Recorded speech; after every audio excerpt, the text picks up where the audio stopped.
Bienvenue dans La Gamberge, une émission que tu vas retrouver chaque semaine. C'est parti, c'est la première, on y va, on va se marrer. Je te préviens, ça peut être sympa. Et on va peut-être être interrompu ponctuellement par un animal poilu. Elle est là, t'as acheté la montre. Voilà, ça c'est mon animal poilu, elle s'appelle Réglisse et elle nous met l'ambiance avec la musique. Alors, qu'est-ce qui va se passer dans cette émission, mon ami ? Chose incroyable. Je vais canaliser pour toi des messages de je ne sais guère quoi pour le moment, mais des messages de l'invisible, un message de l'invisible, te le transmettre, vous le transmettre parce qu'on va être plusieurs dans cette émission à l'écouter, à la regarder ou quoi que ce soit. Ensuite, il y aura un soin. Voilà. Et je répondrai aussi à une question d'une auditrice. Voilà. Et enfin, il y aura une rubrique livre. Je pense qu'on est honnêtement une bonne demi-heure ensemble. Assieds-toi confortablement, sers-toi un café ou un thé, et on est bientôt parti.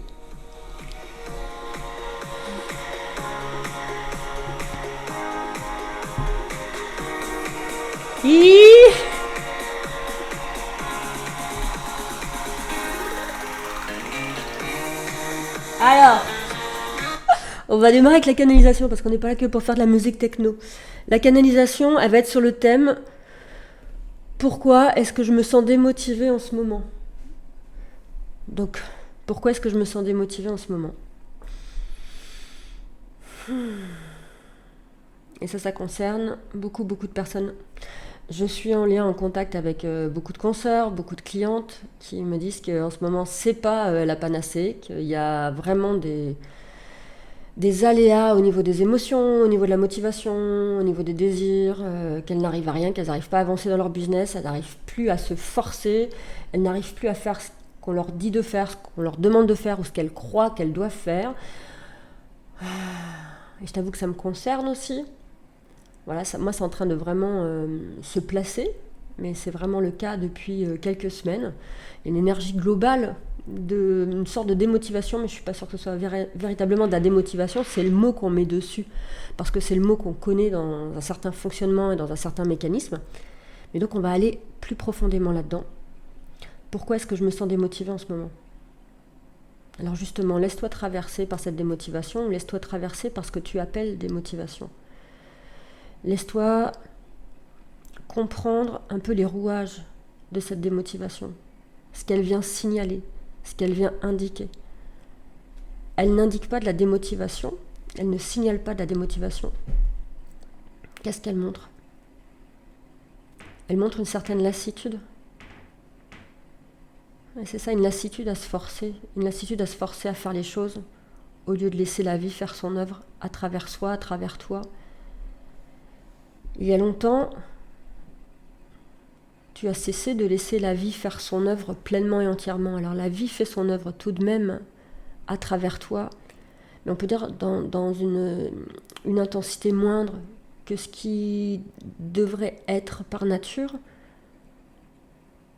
La vie a envie de s'écouler à travers toi et en fait, là aujourd'hui, c'est ce que tu crois et c'est ce que tu ressens au fond de toi. Tu ne sais pas mettre les mots là-dessus, tu ne sais peut-être pas mettre les mots sur cette sensation. Mais la démotivation vient du fait que tu n'as plus envie de faire comme avant, avec les mêmes ressorts, les mêmes rituels, les mêmes habitudes, et toutes ces obligations que tu crois devoir avoir, et que tu mets au centre de ta vie, et que tu mets en premier dans ta vie. Là aujourd'hui, ton âme a dit « Eh ma cocotte, c'est pas ça l'essentiel. L'essentiel c'est toi, et c'est la vie qui veut passer à travers toi. » Et forcément, ça crée de la friction.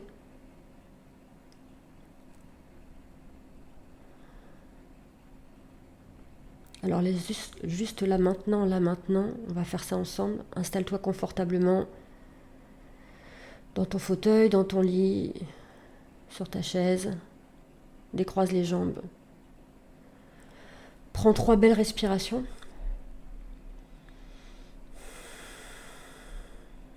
Une. 2.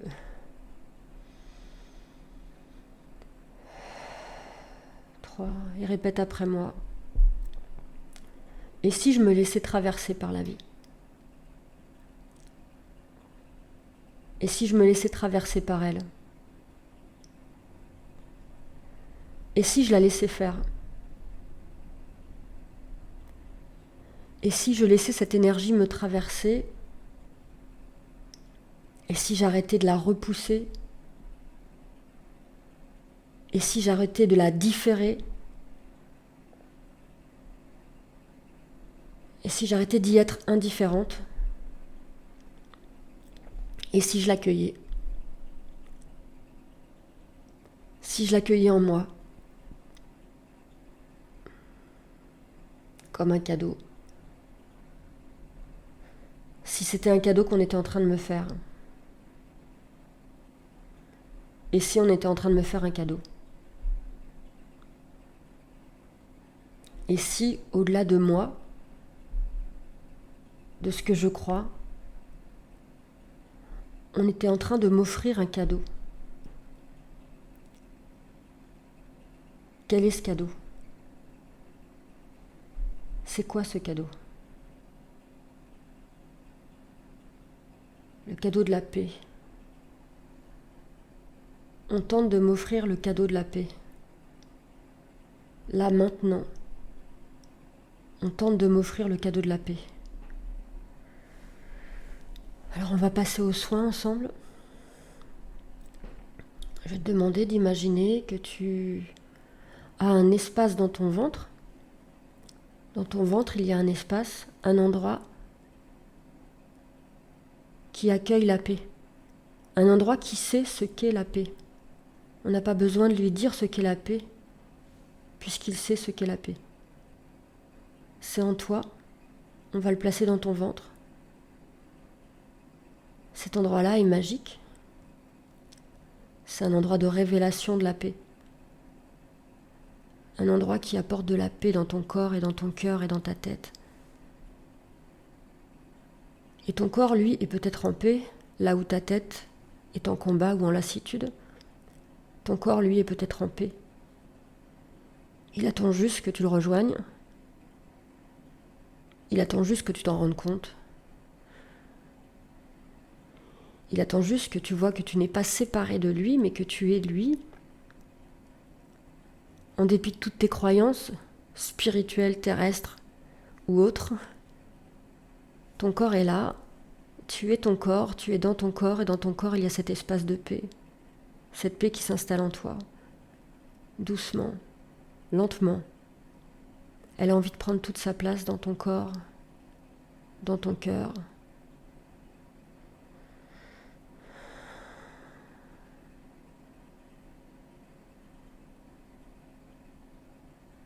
Laisse-la être là. Respire tranquillement. Laisse-la faire sa curieuse. Laisse-la te rencontrer. Laisse-la venir à toi comme un petit chat qui te découvrirait, qui commencerait à te renifler les pieds, les mains, les genoux, les fesses, les cheveux, les aisselles. Ça veut te renifler partout.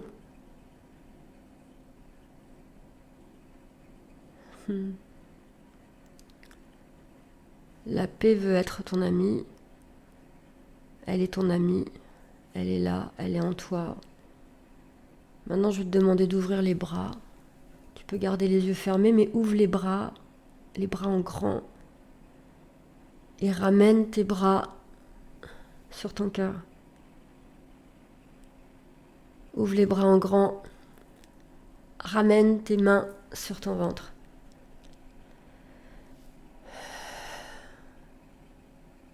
Ouvre tes bras en grand. Ramène tes mains sur ta tête. On va le refaire encore une fois. Ouvre tes bras en grand. Ramène tes mains sur ton cœur. Et dis, je suis ici. Ouvre tes bras en grand. Et ramène tes mains sur ton ventre. Et dis, je suis ici. Ouvre tes bras en grand et ramène tes mains sur ton front et dis je suis ici. On va le faire une troisième fois, une dernière fois. Ouvre tes bras en grand. Ramène tes mains sur ton cœur. Je suis ici. Ouvre tes bras en grand. Ramène tes mains sur ton ventre. Je suis ici. Ouvre tes bras en grand. Ramène tes mains sur ton front. Je suis ici. Tu peux relâcher tes mains et les redéposer sur tes jambes, sur tes cuisses.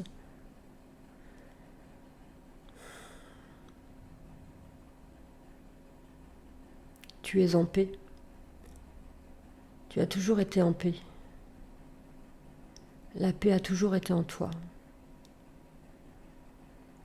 Tu as confondu les turbulences extérieures avec le manque de paix. Il y a des turbulences extérieures, il y a des bruits à l'extérieur. Et il y a toi, il y a la paix. Ça n'est pas l'un ou l'autre, c'est l'un et l'autre.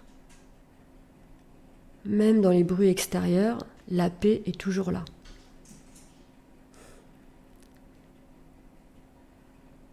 Même avec les bruits extérieurs, la paix est toujours là.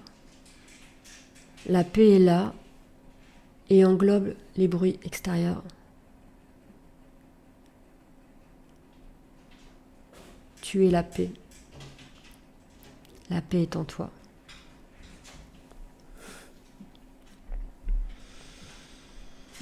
Quand tu seras prête, tu vas pouvoir revenir à toi, tranquillement. Je vais décompter de 10 à 0 pour t'accompagner.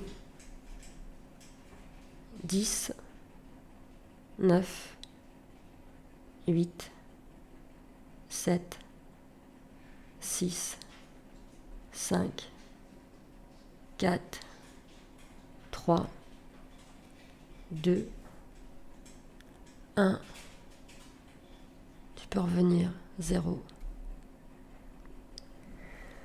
Tu peux bouger la tête, tu fais ce que tu veux, tu bouges la tête, tu peux te lever, bouger ton corps. Voilà, bouger ton bassin, bouger tes pieds, tes mains, tes bras. On va remettre un petit peu de musique pour revenir. Alors c'est enregistré dans les conditions du direct. Donc il n'y a pas de coupure pub.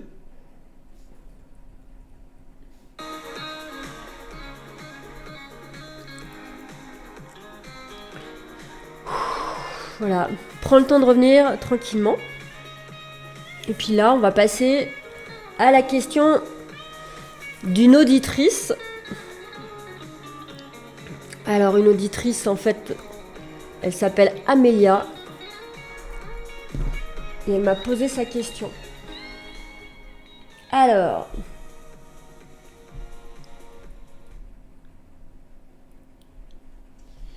Coucou ma chère Angélique. Je t'envoie ma petite question. C'est la suivante. Comment est-ce que l'on peut s'appuyer sur l'invisible ou en tout cas chercher une confirmation quand on a des décisions à prendre? Comment est-ce que l'on peut utiliser l'invisible comme outil de prise de décision, en quelque sorte? Voilà. Trop cool, merci pour ta question Amélia. Alors j'ai déjà 2 outils simples. Le premier outil, c'est utiliser son corps. C'est-à-dire que quand on a une décision à prendre, on peut poser une question qui demande une réponse en oui ou non. On se lève, voilà, on se met droit debout. Tu peux le faire là maintenant si tu as une question en tête avec une demande de réponse en oui ou non, tu te lèves et tu vas utiliser ton corps comme un balancier. C'est-à-dire que quand ton corps va aller vers l'avant, il va dire oui, ou quand il va aller vers l'arrière, il va dire non. Alors peut-être que toi, tu es câblé dans l'autre sens, c'est-à-dire que quand il va vers l'avant, c'est pour dire non, et quand il va vers l'arrière, c'est pour dire oui. Donc la première chose à faire, c'est que tu te lèves et tu dis « je suis » et tu donnes ton prénom. Donc moi, c'est « je suis Angélique ». Pour valider que c'est oui, ça va vers l'avant. Et pour si je disais je m'appelle Véronique, ça irait vers l'arrière. Voilà, c'est ce qui se passe en plus. Enfin, je le ressens à l'intérieur de moi. Donc tu peux le faire debout. Moi, c'est ok de le faire assise. Fais-le debout pour vraiment apprendre à utiliser ton corps comme un balancier. Donc tu peux aussi dire après, je suis plombier. Donc si tu es vraiment plombier, ça va vers l'avant. Si tu ne l'es pas, ça va vers l'arrière. Ou la validation est dans l'autre sens. Si tu es plombier et que c'est oui, ça va vers l'arrière. Ça va... Bon, tu as compris le truc. Voilà, tu fais dans ton ordre à toi. Et maintenant, tu poses la question que tu as à poser avec une réponse en oui ou non. Et tu vois, donc tu poses ta question, si ton corps va vers l'avant, ça te dit oui. Si ça va vers l'arrière, ça te dit non. Ce sont des outils d'aide à la décision. Ça ne veut pas dire que c'est valable à 100%. C'est juste des outils d'aide à la décision. L'idée, c'est pas qu'on te donne des réponses à toi, c'est que toi, tu trouves tes réponses par des moyens. Voilà. Et si à ce jour, les réponses ne viennent pas instinctivement, naturellement comme ça, ce qui est le cas en tout cas, moi, c'est mon cas aussi, ça ne vient pas toujours naturellement. Donc, du coup, tu peux te mettre debout et puis simplement poser une question en oui ou non. La deuxième chose, pour avoir une réponse, c'est que tu te poses ta question et tu mets un ensemble de réponses sur des feuilles A4. Tu prends des feuilles A4, voilà, alors des brouillons si tu le souhaites, moi j'utilise énormément de brouillons. Tu prends des feuilles A4 et tu mets une première réponse sur une feuille, une deuxième réponse sur une feuille, une troisième réponse sur une autre feuille, etc. etc. Par exemple, c'est est-ce que je dois changer de travail ? Tu mets sur une première feuille, je change de travail. Sur une deuxième feuille, je ne change pas de travail. Sur une troisième feuille, je me fais accompagner pour changer de travail, etc. Tu mets ces feuilles par terre, face contre le sol, donc la réponse sur le sol, tu les mélanges, et après tu te laisses voir juste où ton corps va, sur quelle feuille il va. Donc il va aller sur une feuille, et à ce moment-là, tu pourras voir que c'est un élément de réponse à ta question. Sinon, ce que je fais, moi, comme outil d'aide à la décision, c'est tout simplement, je demande à l'invisible. Je ferme les yeux en général, je me concentre, j'essaye de me concentrer à cet endroit-là, entre les deux sourcils, donc au troisième œil, et je pose ma question à cet endroit-là. Et je la pose et je fais comme si je la lançais dans l'univers. Et c'est pas comme si je la lançais dans l'univers, je la lance dans l'univers. Voilà. Est-ce que je dois changer de travail ? Je lance ça dans l'univers. Parfois j'entends la réponse tout de suite, mais parfois je l'entends pas tout de suite. Et c'est simplement en fait que la réponse va trouver un autre moyen d'arriver jusqu'à moi. Ça peut être simplement en posant la question à des consoeurs ou des confrères, ça peut être au cours d'une conversation avec ma femme, ça peut être quand je me balade dehors et que je suis moins dans la tête et plus dans la marche et dans la détente, du coup l'idée vient. Donc ça c'est des éléments de réponse. Voilà. Tu peux aussi faire un brainstorming avec, avec un groupe de mentors, tu vois, dans l'invisible. Tu peux réunir dans ton imaginaire un groupe de personnes que tu trouves intelligente, intéressante, ou que tu admires, ou alors que tu trouves sensée, en qui tu as confiance. Donc ces personnes-là, sans les convoquer dans la vie réelle, simplement tu les imagines autour d'une table, avec toi, vous êtes autour d'une table.